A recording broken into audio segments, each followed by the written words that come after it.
আসসালামু আলাইকুম ওয়া রাহমাতুল্লাহি ওয়া বারাকাতুহু। সুপ্রিয়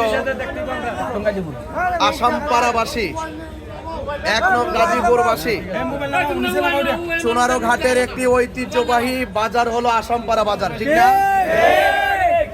গাজীপুর এক নং যে এরিয়াটা আছে, এই জায়গাটার মাটি সুন্নিয়তের ঘাঁটি।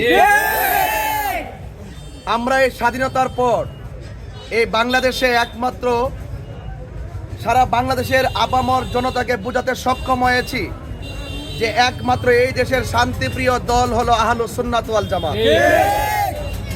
রাজনৈতিক অস্থিরতা এবং আমাদের যে পারস্পরিক যে প্রতিহিংসা, সেই প্রতিহিংসা মুক্ত বাংলাদেশ গড়তে হলে এবং সুবিধা বঞ্চিত মানুষগুলিকে সুবিধা দেওয়ার লক্ষ্যে এই মুহূর্তে সকল সুবিধা বঞ্চিত মানুষের পাশে দাঁড়াতে হলে আহলুস সুন্নাত ওয়াল জামাতের কোনো বিকল্প নাই, ঠিক কিনা? সেই জন্য বৃহত্তর সুন্নি জোট হবিগঞ্জ ৪ চোরারগড় মাধবপুর আসনে আমাকে মোমবাতি প্রতীকে নির্বাচন করার জন্য অলরেডি ঘোষণা করেছেন। আমি মূলত আজকে নির্বাচনের প্রচারণের জন্য আসি নাই। যদি নির্বাচনের প্রচারণের জন্য আসতাম তাহলে আমাদের আহলুস সুন্নাত ওয়াল জামাতের নেতৃবৃন্দরা এখানে হাজার হাজার লোক থাকতো, কথা বলেন ঠিক কিনা? আমি এসেছি আমাদের মহান আল্লাহর ওলি কালুসর রহমতুল্লাহ আলাইহির এবং গাজী কালু রহমতুল্লাহ আলাইহির দরবারগুলো জিয়ারত করতে এসেছি। সেই জিয়ারতের পরে আমিও মনে মনে ভাবছি যে আমাদের বাজার ব্যবসায়ীদেরকে একটু দেখা করে যায় এবং তার কাছ থেকে দোয়া নিয়ে যায়। সেই লক্ষ্যে আজকে আমি এখানে এসেছি। তবে আমি আপনাদেরকে একটি কথা বলতে চাই যে আমরা সকলে সম্মিলিতভাবে ঐক্যবদ্ধভাবে চুনারগড় এবং মাধবপুরবাসীকে ভালোবাসার মাধ্যমে সাজাতে চাই, ঠিক না? আমরা রাজনৈতিক প্রতিহিংসা চাই না, কথা বলেন ঠিক না? এবং রাজনীতি নিয়ে যে রক্তের খেলা, প্রতিশোধের খেলা চলছে, সেই রাজনীতি রক্তের খেলা বন্ধ করতে হবে, ঠিক না বেঠে?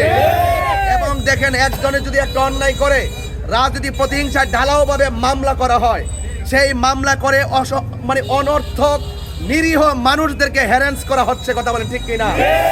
এবং এই মামলা করে এক শ্রেণীর মানুষ, অসাধু লোক, তারা মামলা বাণিজ্য পর্যন্ত মেতে উঠেছে, কথা বলেন ঠিক কিনা? মামলা বাণিজ্য বন্ধ করতে হবে এবং নিরীহ মানুষদেরকে অযথা হয়রানি বন্ধ করতে হবে এবং প্রকৃত অপরাধী যারা কবর থেকে লাশ তুলে আগুন ধরে পুড়িয়ে দেয়, যারা আল্লাহর ওলিদের মাজারকে ভাঙচুর করে এবং যারা এই মানুষের সুবিধা বঞ্চিত মানুষের পাশে না দাঁড়িয়ে তাদেরকে বিভিন্নভাবে ব্যবহার করে, তারা বিভিন্ন আশ্বাস দেয় কিন্তু তারা বিশ্বাসী হয়ে সমাজের মানুষের পাশে দাঁড়াতে পারে না।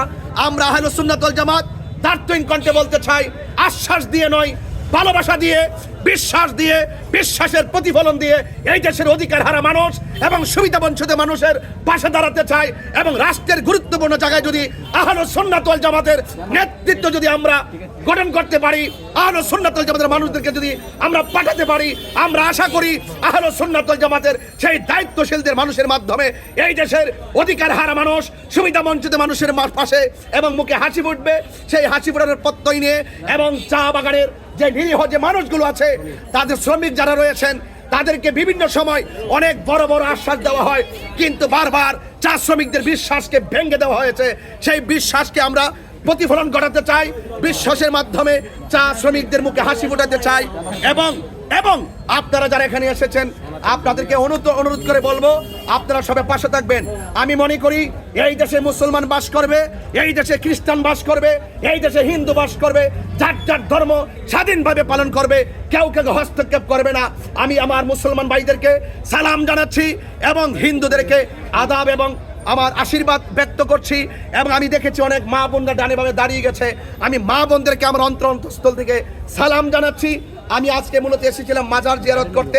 আসলে যেহেতু একজন প্রার্থীর বিভিন্ন ধরনের রাজনৈতিক বিভিন্ন নির্বাচনী বিভিন্ন নিয়মকানুন আছে, যেহেতু আচরণ বিধি আছে, সেই জন্য আমি আজকে হঠাৎ করে আপনারা আমাকে দেখে জড়ো হয়েছেন।